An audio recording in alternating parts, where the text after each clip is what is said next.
Hey, what's up guys? This is Rich. I'm here with Audrey. Hey everyone. And as you may know, Wii U is finally in the office. It's here and we're really excited. We're so excited, in fact, that we're going to do some side-by-side comparisons of the new system with some of these older, last season systems. And we've also got the gamepad, we've got some tablets, some controllers, and it's going to be a big comparison party. So stick around. Yep.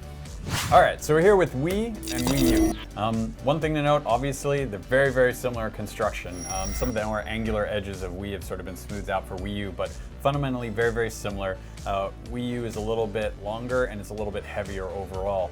And then, of course, probably the biggest difference for you Brawl players out there, all these GameCube ports, gone. No longer on Wii U. You have to hold on to your Wii if you want to keep playing Brawl, which sucks. Let's take a look at the back ports, yeah, let's turn this around. Back there you see it actually looks very similar. You've got your USB ports, you've got your sensor bar and all of that. The AC outlet here, it looks the same, but they're actually different. You can't use the same old power cord from your Wii. And of course, we'll see the HDMI cable, Nintendo's first HD system. And it's actually the first system that actually comes with the HDMI cable included in the box. One other thing to note is if you, for some reason, don't have an HDMI cord, or a port on your TV actually, AV port here, same as the one on Wii U, and you can actually use the same cords between the two. All right, so we're back with the latest edition of the PS3, what we're sort of calling the Super Slim, as well as the Wii U, of course. You'll notice actually that, obviously the Wii U here is much more narrow than the PS3, and slightly has more length, but that's about it. You can see it from the side here, side by side. And obviously, we took the Wii U off of its stand. I mean, obviously this thing could stand up here like this.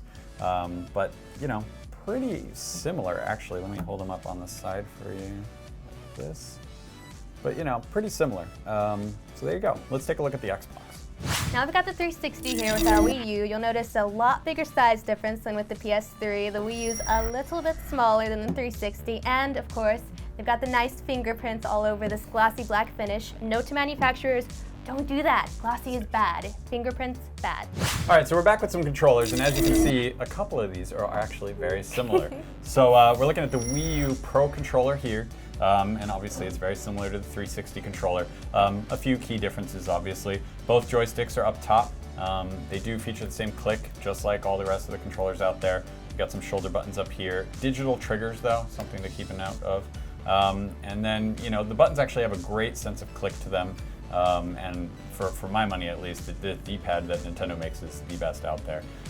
You'll notice the A and B and Y and X buttons are actually flipped. That's actually typical Nintendo sort of tradition, but if you're used to the sort of A, B, X, Y of Microsoft's controller, you might get thrown off for a little bit. Yeah, and the face buttons on the right stick are also flipped, which you might have to get used to if you're used to these other controllers here. Yeah, fully wireless. You're not plugging them into the nunchuck or to the Wii Remote or anything else for that matter, which is great.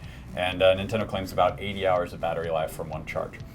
Now we're taking a look at the gamepad here. We're going to compare it to a couple of different tablet devices. This actually has a 6.2-inch screen. It has the resistive touch, that means it's single touch only. And we'll compare it to the brand new iPad. This is a 9.7-inch screen. It has the capacitive touch, that means that it's multi-touch. And the same goes for the iPad mini over here. That's actually a 7.9-inch screen, so it's a little bit bigger than the gamepad here. And so the multi-touch gives these a little more functionality, but hey, the gamepad has buttons and Mario, so there you go. All right, so that's our Wii U comparison. We want your comments below. Are you still interested in Wii U? And for all the news and reviews heading up to the Wii U launch, keep it right here on Rich, IGN. speaking of moves, we forgot to compare it to something. What? Smooshy! All right, let's get that out of here. All right, first we'll start with the capacitive touchscreen nose here. It's multi-touch, but it's very similar to the gamepad. Now this guy, he's not a slim, and he's not move compatible either. You see what I did there? He's a little bigger than the Wii U, and actually he's got the full tilt. Where'd everyone go?